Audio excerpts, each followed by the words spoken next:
Halo semuanya, perkenalkan nama saya Florencia Prihandono dari kelas 2AEA 12 NPM 1022479. Hari ini saya akan mempresentasikan dan juga mengenalkan kepada kalian semua mengenai fintech dalam layanan Blue by BCA Digital. Yang pertama itu adalah mengenal fintech. Apa itu fintech? Jadi, fintech itu adalah singkatan dari financial technology, yang dimana kalau digabung artinya adalah penggunaan teknologi seperti aplikasi, internet untuk mempermudah, mempercepat, dan bikin layanan keuangan kita jauh lebih mudah. Dan dalam pemahaman saya mengenai fintech tersebut, fintech itu punya 3 unsur utama. Yang pertama ada finance. Finance itu seperti biasa adalah layanan keuangan yang dimana yang kegiatan sering kita lakukan seperti nabung, bayar, ataupun meminjam.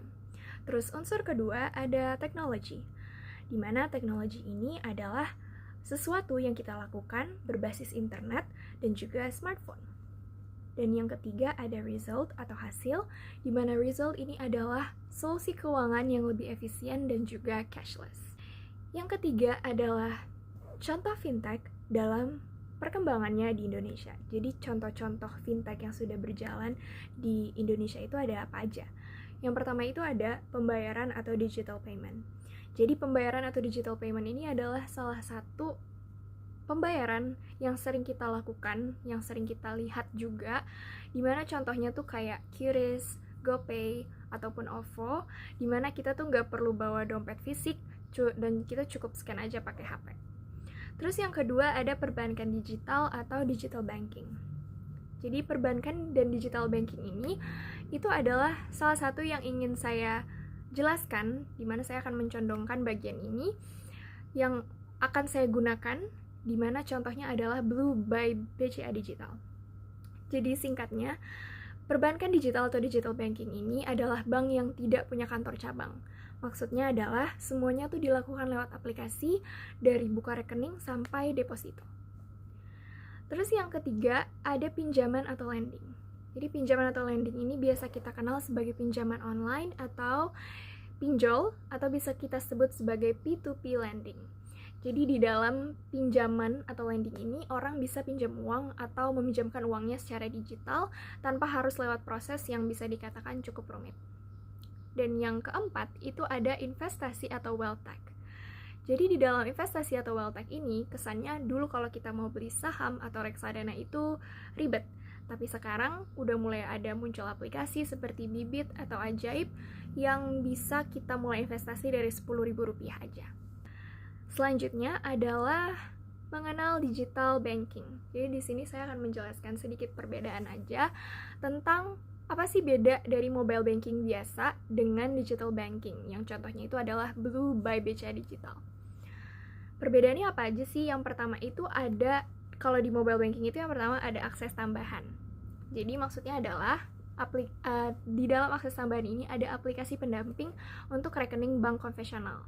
Terus yang kedua ada ketergantungan fisik, dimana kalau kita pakai mobile banking kita harus buka rekening atau urusan dokumen tertentu yang seringkali kita tetap harus ke kantor cabang. Terus yang ketiga ada fungsi dasar, dimana kita harus fokus pada transaksi ATM yang dipindahkan ke HP atau kayak cek saldo ataupun transfer. Terus bedanya dengan digital banking atau Blue ini, dimana digital banking ini tuh biasanya full digital, dimana kalau misalnya kita buka rekening hingga kelola aset 100% itu via aplikasi aja, tanpa kita harus pergi ke kantor cabang. Terus self-service, dimana nasabah atau kita bisa memegang kendali penuh secara mandiri tanpa campur tangan dari petugas bank. Terus yang ketiga ada fitur inovatif, dimana di fitur inovatif ini biasanya digital banking itu memiliki fitur khas fintech seperti pada tabungan otomatis dan juga integrasi ekosistem digital. Selanjutnya yaitu mengenal Blue by BCA Digital. Jadi di dalam Blue by BCA Digital ini punya banyak banget fitur. Salah satunya atau beberapa yang pernah saya pakai itu adalah Blue Account. Jadi yang pertama ini Blue Account itu adalah rekening utama untuk transaksi harian. Contohnya itu kayak buat transfer, buat bayar tagihan ataupun tarik tunai. Terus yang kedua ada Blue Saving. Apa itu Blue Saving? Blue Saving itu adalah tabungan terpisah dalam satu rekening. Jadi bisa buat sekitar 10 pos untuk mengatur budgeting kita. Terus ada Blue Gather. Jadi Blue Gather ini adalah tabungan bersama yang bisa kita gunakan bareng teman ataupun keluarga yang sifatnya tuh transparan. Terus ada Blue Deposit. Blue Deposit ini adalah deposito berjangka yang kita bisa tarik kapan aja tanpa penalti, atau bisa kita katakan fleksibel. Terus selanjutnya ada Blue Virtual Card. Jadi Blue Virtual Card ini adalah kartu debit virtual untuk belanja online tanpa harus kita pakai kartu fisiknya. Terus ada QRIS, seperti biasa, itu pembayaran praktis yang bisa kita gunakan di berbagai merchant, cukup dengan scan QR code-nya aja. Dan juga BAAS atau integration, di mana integration ini adalah penghubung dari Blue itu sendiri ke aplikasi lain seperti Blibli atau aplikasi investasi lainnya supaya transaksinya tuh jadi lebih lancar. Apakah di dalam Blue BCA Digital ini ada keamanan yang bisa kita bilang terintegrasi? Nah, itu ada. Yang pertama itu ada sistem keamanan Blue. Sistem keamanan dari Blue itu sendiri. Contohnya itu ada lisensi resmi, yang kedua enkripsi data, dan yang ketiga itu sistem biometrik. Jadi saya jelasin dulu yang lisensi resminya. Jadi lisensi resmi dari Blue ini itu diawasi langsung oleh OJK atau kita sebut sebagai Otoritas Jasa Keuangan, dan juga merupakan anggota dari LPS atau Lembaga Penjamin Simpanan. Jadi uang dan data kita tuh bisa dijamin sama negara. Terus yang kedua ada enkripsi data. Jadi enkripsi data ini adalah semua data transaksi dan pribadi diacak menggunakan sistem enkripsi tingkat tinggi, sehingga transaksi atau enkripsi itu nggak bisa dibaca oleh pihak luar. Terus yang ketiga itu ada sistem biometrik. Jadi di dalam Blue ini juga login tuh menggunakan sidik jari atau fingerprint, atau juga bisa menggunakan pengenalan wajah atau Face ID yang unik banget teman-teman. Dan nggak semua digital banking itu punya gitu. Dan fitur keamanan yang ada di tangan kita itu juga ada. Yang pertama itu ada PIN dan password, di mana lapisan keamanan dasar ini adalah lapisan keamanan dasar untuk setiap akses dan juga transaksi kita saat kita mau masuk ke Blue. Terus ada notifikasi real time, di mana terdapat pemberitahuan instan atau langsung setiap ada aktivitas di rekening. Jadi kalau misalnya ada transaksi yang mencurigakan, bisa langsung ketahuan. Terus yang ketiga ada kontrol kartu dari aplikasi.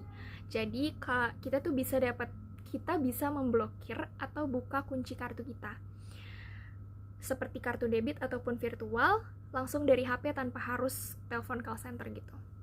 Terus yang keempat ada kode OTP, di mana kode OTP ini adalah kode rahasia sekali pakai yang bisa dikirim ke nomor HP terdaftar untuk verifikasi transaksi penting.